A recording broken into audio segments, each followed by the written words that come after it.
Bom dia a todos. É um prazer estar aqui novamente na igreja. Eu estava ali conversando com o pastor Eli, falei com ele que tem mais de 5 anos que eu não venho aqui. Desde quando eu fui para a cidade de Oz, que é Osasco, fiquei preso lá e parece que eles não me largam. Então, já faz um bom tempo. Mas eu agradeço a Deus de estar aqui com os irmãos, para celebrarmos o nome deles, porque realmente, como a letra diz, que nós temos que fazer tudo para o Senhor de todo o coração, da canção em que cantamos. E eu sou pai de 2 crianças, a Luma Estela, que já está vai fazer 17 anos, e o Samuel, que também vai fazer os 11 anos, Poliana, minha esposa, e eles não puderam vir, que a gente teve um desajuste lá hoje, na hora de sair, embolou um pouco, eu falei, o pai tem que sair agora, e eles ficaram. Mas eu sempre os trago, e é sempre bom estar em família, mas a minha esposa guerreira está aqui conosco. Então, eu louvo a Deus pela minha família, pelo que Deus tem feito, porque entendemos que família é algo muito precioso que temos sobre a face da terra. Agradeço o carinho do pastor Eli, amigo. Tivemos a oportunidade de estar no Haiti em 2011, juntos com a equipe Mãos. Foi um período muito gostoso, muito bom. E aprendemos muito ali, tiramos lições para as nossas vidas que norteiam muito o nosso pensar e a nossa caminhada. E agradeço a Deus pela oportunidade, para que juntos pudéssemos conversar um pouco, refletir um pouco sobre esse tema dessa mensagem, família solidificada, uma base para a sociedade. E para darmos início, eu gostaria de pedir aos irmãos para abrir as suas Bíblias no livro do profeta Isaías. Isaías, capítulo 58. Nós iremos ler a partir do versículo 9 até o 12. De 9 a 12, 58.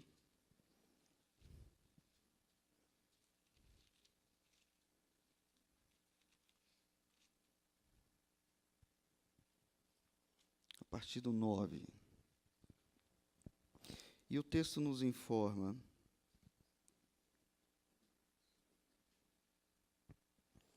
aí sim, você clamará ao Senhor, e Ele responderá. Você gritará por socorro, e Ele dirá: aqui estou. Se você eliminar do seu meio o jugo opressor, o dedo acusador e a falsidade do falar, se com renúncia própria você beneficiar os famintos e satisfizer o anseio dos aflitos, então a sua luz desportará nas trevas, e a sua noite será como o meio-dia. O Senhor o guiará constantemente, satisfará os seus desejos numa terra ressequida pelo sol, e fortalecerá os seus ossos. Você será como um jardim bem regado, como uma fonte cujas águas nunca faltam. Seu povo reconstruirá as velhas ruínas e reconstruirá os alicerces antigos. Você será chamado reparador de muros, restaurador de ruas e moradias. Pai, nós te louvamos por estar diante desse texto, porque a palavra do Senhor fala muito conosco em todas as épocas. E que nós possamos desfrutar deste momento de ler as Escrituras, ó Pai, e trazer para as nossas vidas.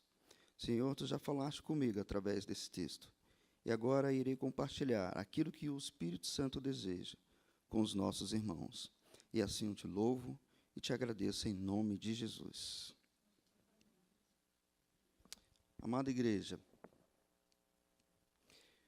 o livro de Isaías trata-se de uma maravilhosa obra recheada de beleza poética, recheada também de exortação, consolo, aonde a principal ênfase deste livro, da mensagem deste livro, é governada pelo tema que só o Senhor salva, e todos os esforços humanos se demonstram ser em vão.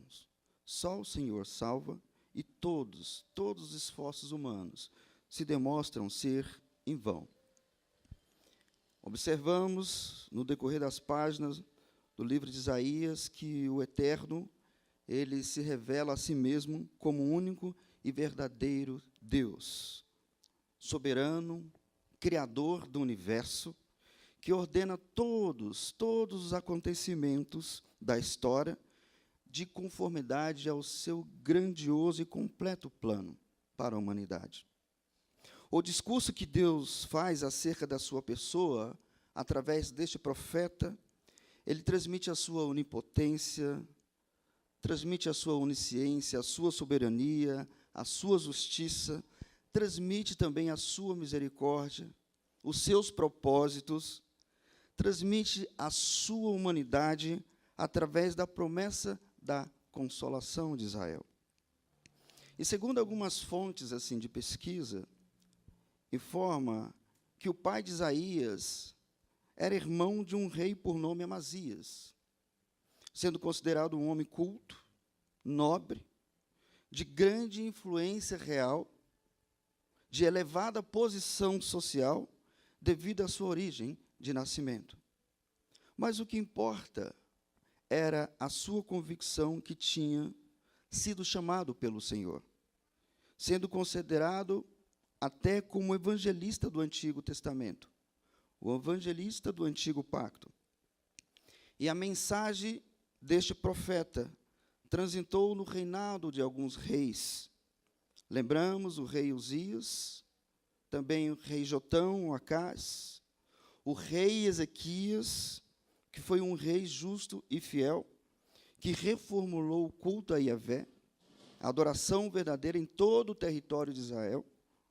E a mensagem deste profeta circulou nesses ambientes e nesses reinados. O profeta Isaías, ele foi um grande observador político também, da sua época. Ele foi considerado como uma pessoa que fazia a leitura dos seus dias e transmitia isso enxertado naquilo que Deus desejava falar para o povo de sua época. Ele foi contemporâneo também à destruição de Samaria pelo Império Assírio, à resistência de Jerusalém contra o cerco das tropas de Senaqueribe, que fechou essa cidade, que sitiou essa cidade com um exército de 185 mil homens para destruir. E ali veio o anjo do Senhor e eliminou esse exército. Então, podemos observar que o livro de Isaías também pode ser visto com duas partes, composta pelos seus 66 capítulos. Podemos até pensar que ele pode ser um protótipo da Bíblia. A Bíblia tem 66 livros. E na primeira parte do livro de Isaías, que inicia do capítulo 1 até o 39, podemos pensar também como o Antigo Testamento, fala sobre a ação de Deus, sustentando o pacto, transmitindo também a mensagem de bênção, de maldição, de punição e juízo para os pecados de Israel, de Judá e as nações vizinhas também. E a palavra sempre vem corrigindo as nações e representando o seu propósito para a humanidade. E a segunda parte, a partir do 46 ao 66, podemos pensar que é o Novo Testamento, que se compõe por 27 livros, onde Deus mostra quem Ele é para as nações. Ele dá a resposta para todas as nações da terra. Fala sobre a promessa, transmitindo as palavras de perdão, de conforto, de esperança, e começa a profetizar mais intensamente sobre a vinda do Messias, descrevendo que viria o servo sofredor, que morreria pelos pecados da nossa humanidade, como um príncipe soberano para governar com justiça. Assim como Isaías tinha suas observações políticas, sociais, governamentais e familiares do seu povo, da sua época, que oscilava no cumprimento da lei de Deus, ou seja, a lei do Senhor dada a Moisés, eles descumpriam os preceitos morais, éticos, cerimoniais, judiciais, que direcionavam a nação de Israel. Podemos pensar nos dias em que vivemos, que a nossa sociedade atual vive situações semelhantes a essa, não é verdade?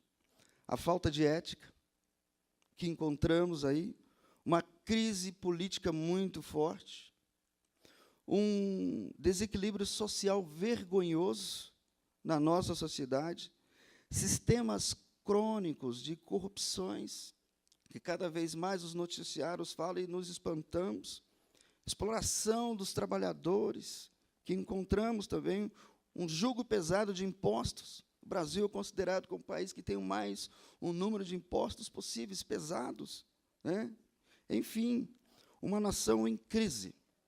Vivemos em uma nação em crise que assombra a sociedade brasileira como um todo. Os noticiários propagam as informações de uma crise eminente, avassaladora, nos ambientes governamentais da nossa nação, ocasionando um efeito cascata. Como esse efeito cascata? Atingindo os diversos setores econômicos da nossa nação. Setores sociais, setores culturais. Recentemente, chegou a minha notícia aqui em São Paulo que a Orquestra do Estado de São Paulo, a Banda do Estado, a Jazz Sinfônica, que são orquestras clássicas aqui, estão sendo fechadas por falta de recursos e desvios de verba. Estão aí muitas coisas, tantas empresas conhecemos, mas atingindo a sociedade de uma forma muito absurda. E atingindo fortemente as famílias brasileiras. Dias em que vivemos, em que observamos também um esfriamento da busca do conhecimento de Deus. Os homens começam a agir por si mesmos, buscando as suas próprias decisões. E esse esfriamento de estar próximo a Deus começa também a trazer uma dificuldade de direcionar a família, uma dificuldade de direcionar a sociedade. E as igrejas também, igreja como família, como corpo, começa a desviar os seus alvos, para que veio. As igrejas reformadas pela palavra da fé começam também a não ter o alvo em Cristo Jesus. E assim, nesse texto em que lemos, o profeta Isaías, da parte do Senhor, traz algumas direções que devem sim ser relembradas nos dias atuais, observadas e praticadas pelo povo alcançado pela promessa de Deus. Então, dessa forma, baseado nesse texto, eu gostaria de trabalhar com os irmãos, nesta manhã, três bases familiares que promovem transformações na sociedade. Três bases familiares que promovem transformações na sociedade. A primeira base familiar que pode promover transformações na sociedade é a retirada do jugo opressor. A retirada do jugo opressor. O texto em que lemos, 58, versículo 9, o primeiro, diz: aí sim, você clamará ao Senhor, e Ele responderá, você gritará por socorro, e Ele dirá: aqui estou. Se você eliminar do seu meio o jugo opressor, o dedo acusador e a falsidade do falar. No início desse capítulo de Isaías 58, a partir do versículo 1, o Senhor diz ao profeta para gritar bem alto, bem alto, como se fosse uma trombeta, para o seu povo, denunciando os pecados e as suas maldades. Então o profeta chegava e falava com voz de trombeta. Eu toco saxofone. O saxofone já é um instrumento que já tem um som muito amplo. Mas só que um trompete, uma trombeta, o som ecoa muito mais ainda. E Deus fala para o profeta: grite para esse povo, fale alto para esse povo, a respeito dos seus pecados, a respeito das suas maldades que estão cometendo.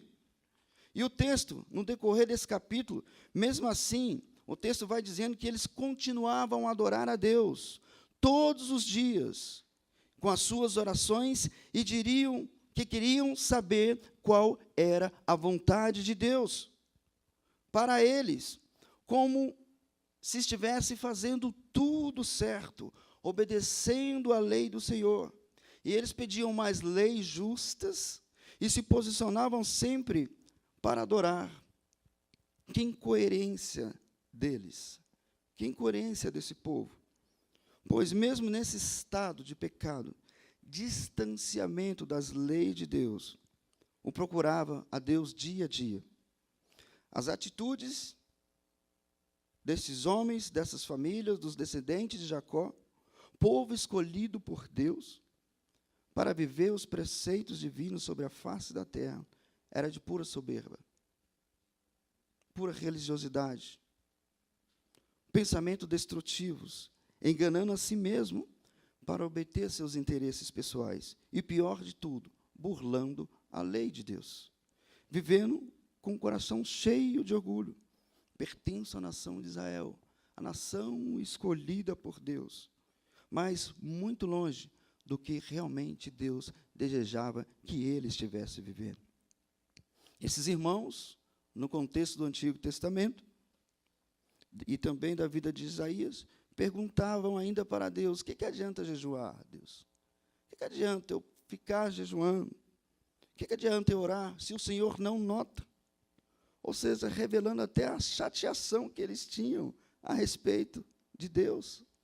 Estavam chateados com Deus, que Deus não respondia o que eles queriam. Porém, eles não olhavam para as suas próprias atitudes, reprovadas ao olhar de Deus. E o judeu eles achavam que estava fazendo tudo certinho, tudo organizadinho. E Deus não se interessava por eles.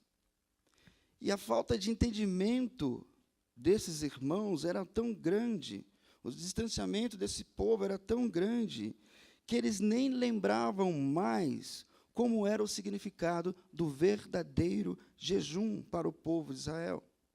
A lei informava, isso está lá em Levítico 16, que era no grande dia da expiação, ou seja, num grande dia especial, com objetivo relacional com Deus, com objetivo de arrependimento, com objetivo de perdão, e não uma barganha ou troca por Deus.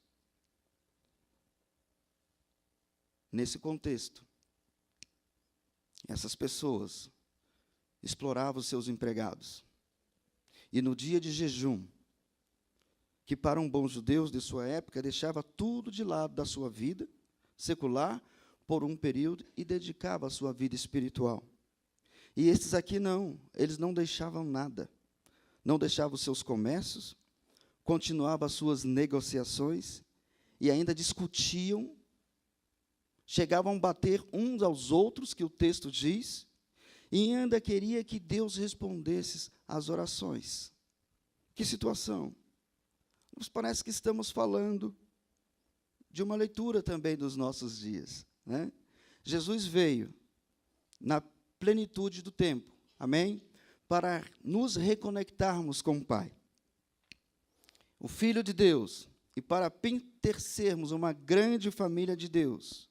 Então, Jesus se tornou o primogênito da criação, como diz em Romanos 29. Jesus cumpriu todas as exigências da lei para que pudéssemos viver em nossos corações e levar essas verdades às famílias da terra, principalmente para vivermos no ambiente familiar. E todas as vezes que afastamos dos princípios da palavra de Deus, nós começamos a não mais compreender a vontade de Deus. É o que estava acontecendo com esse povo.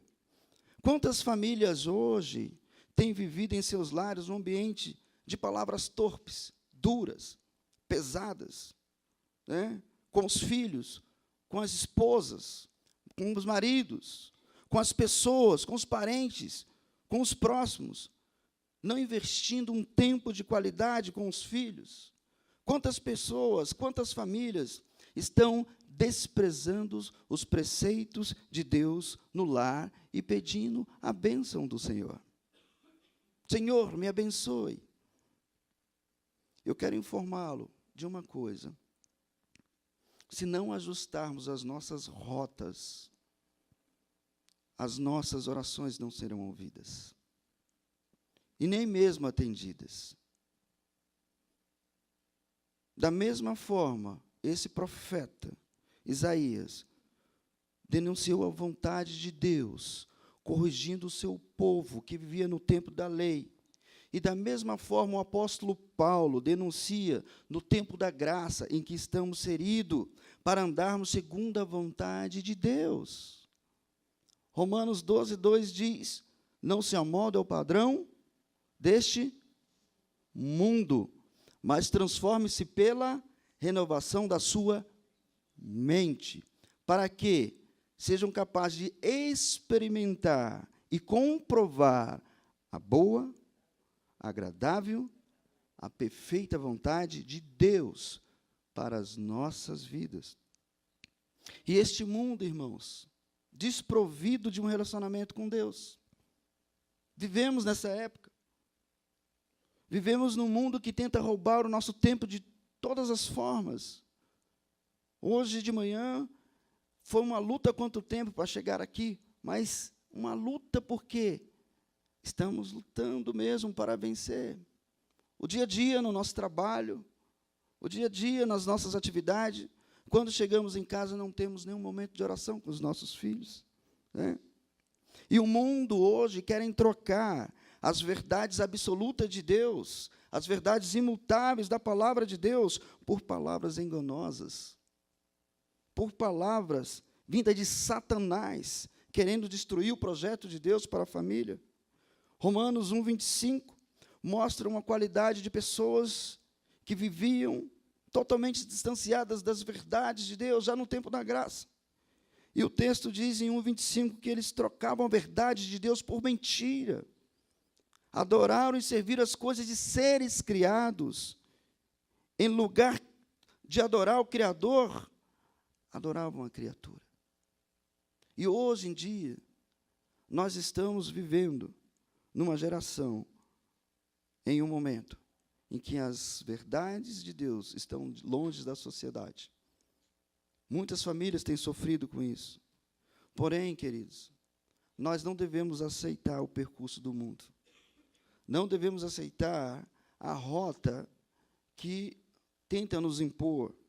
A família, o seu lar, o seu coração, a sua mente, deve estar conectados aos propósitos de Deus. Deve estar conectado em Jesus. Nós devemos permanecer firmes nos propósitos de Deus. Promovermos transformações na sociedade que está cega dos valores do Criador. Lembre-se sempre, a igreja que somos nós, a família de Cristo Jesus, é a voz profética sobre a face da terra. A igreja revela a vontade de Deus para uma sociedade perdida.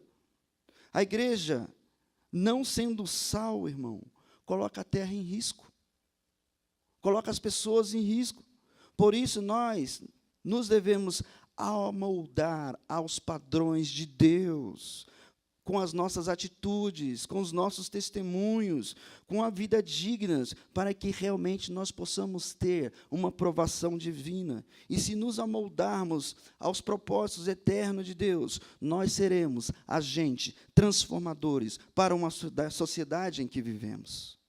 Deus te chamou com uma missão, na sua casa, com a sua esposa, com seus filhos, na sua comunidade, na sua região, no seu trabalho, no seu dia a dia, para ser um agente transformador. As pessoas têm que ter sede quando ver você. Por que sede? Porque você vai salgar, e aí você vai transmitir a água que vem do trono de Deus para as pessoas. Aí sim, esses valores vão estar embutidos em nossos corações. Não viva Jesus de forma religiosa. Não venha para a igreja como se fosse um ritual. Não, você não veio para isso. Porque tem culto hoje de manhã, porque vai ter culto à noite. Não. Venha com o seu coração aberto. Venha com o seu coração alegre. Porque assim, em todos os lugares que você estiver, você vai promover a liberdade das pessoas que estão aprisionadas, que estão sofrendo. Aí vocês vão distribuir comidas aos famintos, alimentos espirituais, ajudar os pobres, sim, os desabrigados, socorrer os parentes de formas corretas, pregar o evangelho de Jesus, não achando que vai receber algo em troca, como eles estavam pensando. Não. Mas sim, viva pela graça que nos salvou. Porque pela graça sois salvos mediante a fé. E isso não vem de vós, é dom de Deus. E nem de obra para que ninguém, nenhum homem, nenhuma pessoa se vanglorie. E esta é a verdade. E a religião, irmãos, que Deus, o nosso Pai, se agrada, é a pura, é a imaculada. Cuidar dos órfãos, das viúvas, das suas dificuldades, e não deixar, tem um detalhe, que Tiago diz, em 1:27, e não deixar se corromper com este mundo. Então, o que acontece lá fora não deve influenciar a sua família, não deve influenciar a sua casa, porque você foi salvo e remido pelo sangue do Cordeiro. E a lei de Deus, a palavra de Deus, está em seu coração para direcionar a sua família. A segunda base familiar que pode promover transformações na sociedade é ser guiado continuamente pelo Senhor, na vida social e na sua vida familiar. É ser guiado continuamente pelo Senhor, na sua vida familiar e social. O texto, 58:11 de Isaías, que estamos aqui refletindo, o Senhor guiará constantemente, satisfará os seus desejos numa terra ressequida pelo sol, e fortalecerá os seus ossos. Você será como um jardim bem regado, como uma fonte cujas águas nunca faltam. Aqui neste versículo, encontramos as promessas de Deus acerca da nossa vida familiar, acerca da sociedade. Se vivermos, irmãos, a palavra de Deus verdadeiramente, o texto diz que seremos guiados continuadamente pelo Senhor. Não será só nos momentos tristes, difíceis. Não será num momento ou outro, uma hora ou outra, será dia a dia, momento a momento. Isaías profetizou para os seus contemporâneos, dizendo que está vendo essa terra seca? Fico imaginando Isaías apontando, está vendo essa terra seca pelo sol? Dela, Deus suprirá todas as suas necessidades. Talvez eles estavam olhando, deslumbrando as terras das outras nações, mas Isaías falava, olhe para a sua terra, olhe para a sua terra. É interessante observar Ló, sobrinho de Abraão. Aconteceu um problema entre os pastores de Abraão e de seu sobrinho Ló, e eles decidiram dividir. E aí Abraão conversou com ele, escolhe aí a terra que você quer ir. Então, Ló já meteu o olho no Vale do Jordão, que era totalmente bem irrigado, até Zoar.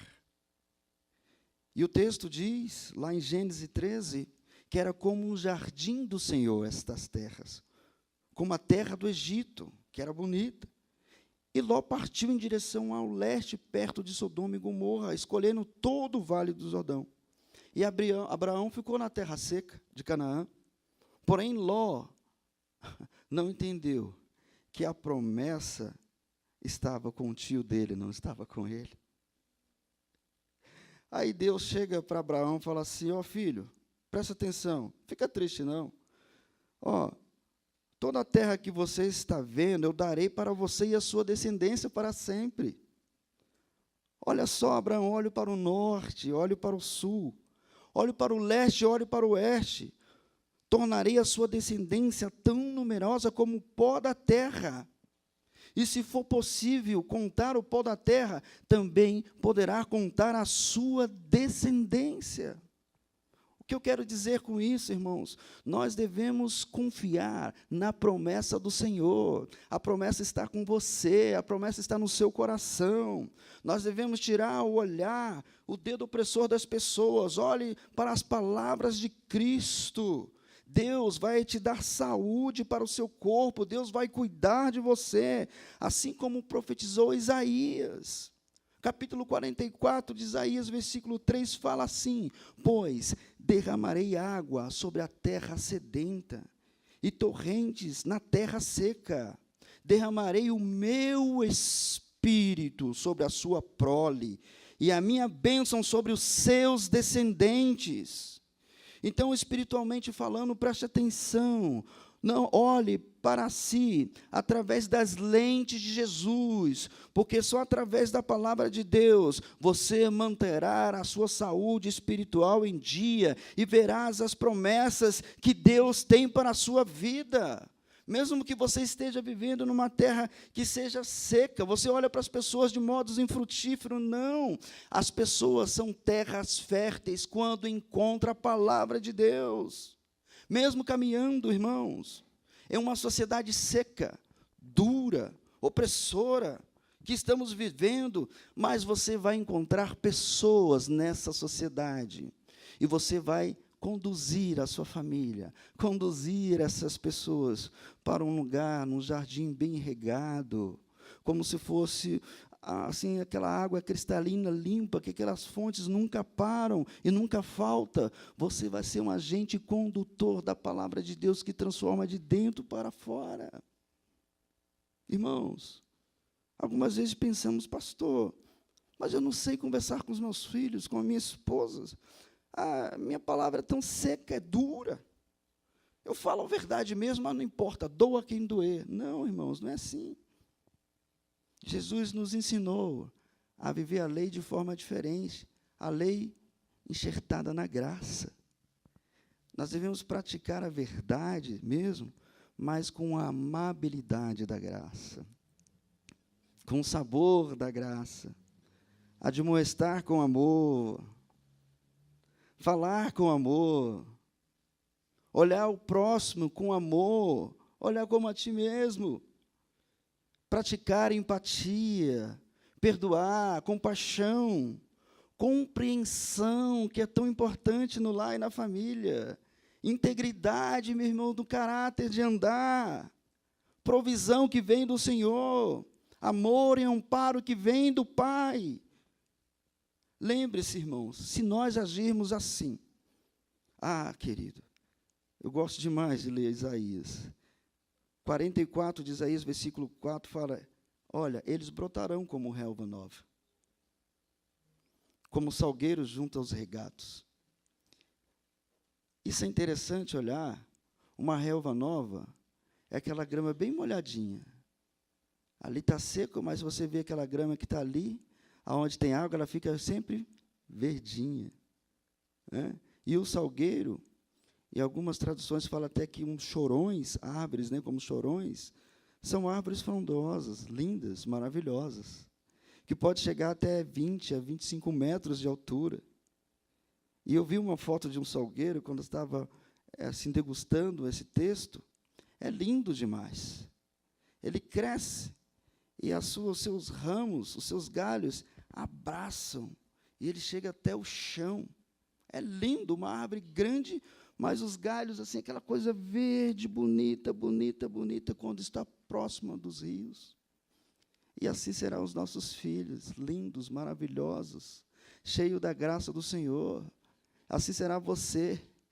Nos seus ramos, nos seus braços, você vai trazer muitos para acolher. Os seus filhos espirituais vão estar com você.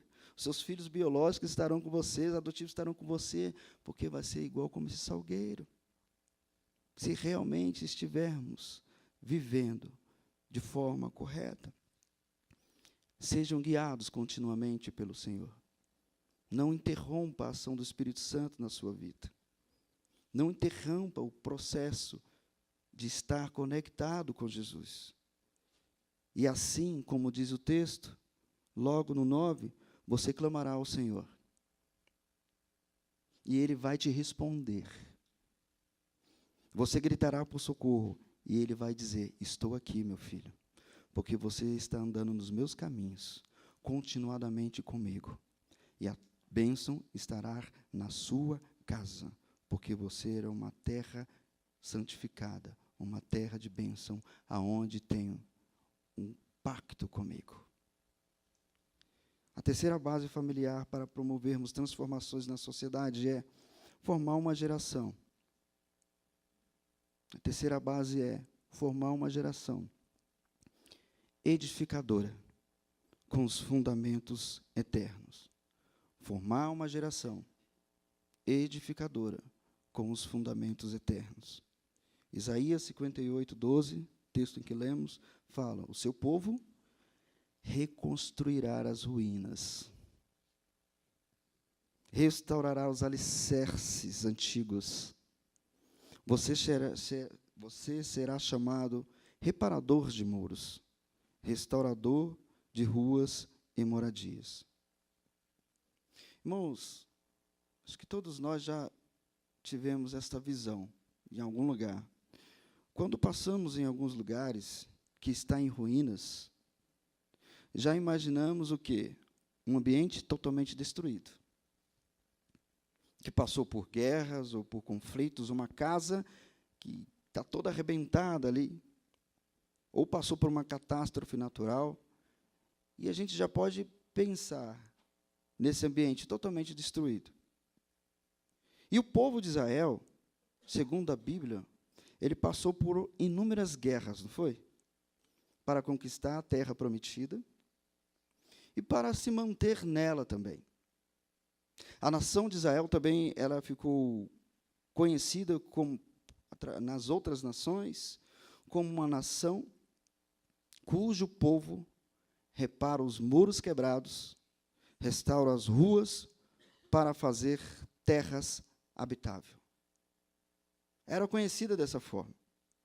E uma cidade em ruínas revela uma sociedade destruída, sem as suas habitações, sem os seus muros fortificados para proteger o seu povo.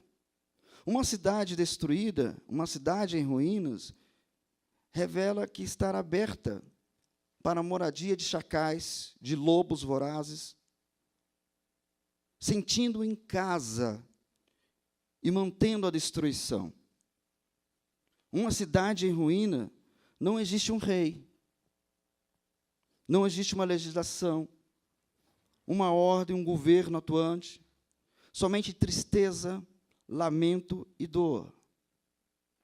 Uma cidade em ruínas se encaminha para uma sociedade esquecida, uma sociedade morta, núcleos familiares vulneráveis para qualquer ataque em uma destruição total. Ah, meus irmãos, mas tem uma diferença. Mas quando olhamos para o especialista de edificações, o pastor ali tem um olhar bem legal. Ele olha para um lugar, já sabe o que ele vai fazer, o que vai acontecer, porque ele é um especialista de edificações. Mas quando olhamos com esse olhar Ah, nós começamos a trazer na memória que nos dá esperança para lutar. A memória começa a reavivar. O povo de Deus começa a voltar do seu declínio. Os ossos secos, que estavam enfraquecidos, eles começam a ser fortalecidos. O povo começa a sonhar. Retorna o fôlego da sua antiga glória. As veredas antigas, irmãos, começa a surtir o efeito transformador. Os corações remanescentes, promovendo a vida em meio das ruínas da vida. Os alicerces antigos começam a ser retornados pelos remanescentes da terra. A vida começa a retornar, a pulsar para a reconstrução dos muros, e inicia uma edificação da cidade, assim como aconteceu com Zorobabel reconstruindo o templo, Neemias reconstruindo muros com a sua equipe, como Esdra, o escriba, retornando às escrituras e lendo o livro da lei, explicando o povo que estava escrito. Aí, queridos, quando começa, não existirá mais moradia para os lobos, para os chacais, os demônios serão expulsos, os vorazes serão expulsos, e a majestade e a beleza do reino de Deus começa a ser edificado. Uma cidade sobre os montes, protegida por dentro e por fora por Cristo Jesus. Queridos, que possamos ser uma geração conhecida como reparadoras de muros, restauradoras de ruas, nas cidades em que vivemos nesse período contemporâneo. Precisamos dar continuidade nos treinamentos, nos discipulados, que lançam os fundamentos edificadores para as vidas futuras, para as próximas gerações. Isso depende de mim e de você. Que não se entregue, uma geração que não se entregue aos agentes corruptores do corpo, aos agentes corruptores da alma e do espírito. Precisamos direcionar pessoas para que sejam filhos de Deus, que edifiquem antigas ruínas, sim, que sejam reparadores de brechas, filhos restaurados pelas veredas antigas, filhos que possam realmente facilitar a possibilidade de restauração da cidade, reconstruir novamente, para que o país se torne habitável. Lembre-se sempre que os nossos filhos, tanto biológicos, adotivos, espirituais, em que criamos, são herança do Senhor. Todos eles. E a Bíblia diz, no Salmo 127, uma recompensa que Ele dá. Deus, como flechas na mão do guerreiro. São os filhos nascidos na juventude. Eu entendo que os pais, mãe e pai, são os guerreiros. As flechas são os filhos. E permita-me, assim, pensar juntamente com vocês e acrescentar. E o arco que fica na mão do guerreiro pode simbolizar a aliança que você tem com Deus. A aliança que você fez. E o alvo sempre deve ser Cristo. Cristo. Temos que pensar numa boa faculdade? Temos. Temos que pensar numa boa educação? Temos. Mas o alvo principal, queridos, vai ser Cristo. Porque uma faculdade, um bom estudo, um ambiente agradável, não vai levar o seu filho para Deus. Mas Cristo vai levar ele para quando ele vier buscar a sua igreja. Nós devemos entender que essas futuras gerações, elas necessitam de ter uma oportunidade para viverem na Nova Jerusalém. A sociedade precisa dessa oportunidade para viver nesta nova terra que é prometida por Jesus. Filipenses 3:20 diz que a nossa cidadania, porém, está nos céus, onde esperamos ansiosamente o Salvador, o nosso Senhor.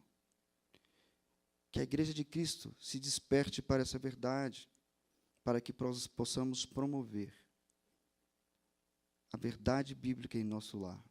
Eu quero concluir lembrando que a primeira base familiar que pode promover transformações na sociedade é a retirada do jugo opressor.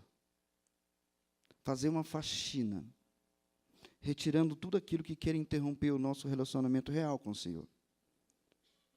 Devemos viver a palavra de Deus em nosso ser, em nossas vidas, em nossa casa, em nossa família, com o próximo, e sermos agentes transformadores na sociedade.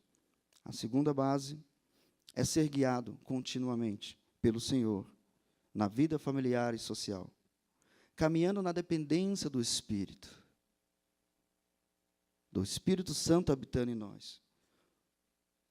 Pois mesmo caminhando em uma sociedade que passamos dia a dia, dura, seca, opressora, algumas vezes, você conduzirá muitas pessoas para um jardim bem regado, com uma fonte de água cujas nunca falta.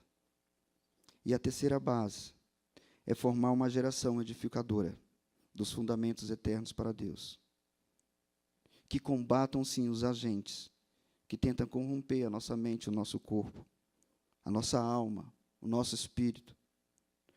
Mas, através disso, vocês construirão, nós construiremos uma base alicerçada nas veredas antigas, para que as famílias sempre vivam a possibilidade de restauração, independente das circunstâncias que estejam vivendo.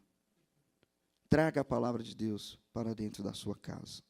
Reconstrua o seu lar, reconstrua a sociedade, reconstrua o seu país, porque a base para a família, e ter essa base solidificada, está aqui, nas Escrituras, e não devemos fugir dela. E nós somos a resposta para a sede da humanidade sobre a face da terra. Pai, te agradeço por esse momento de palavra. Que o Senhor fale de forma propícia em cada coração. E aqui estão homens e mulheres, famílias de Cristo Jesus representados na terra. E eu te louvo, porque tu és um Deus presente, um Deus fiel e verdadeiro, que veio para reformar aquilo que é necessário para que vivamos as tuas promessas. Em nome de Jesus. Amém.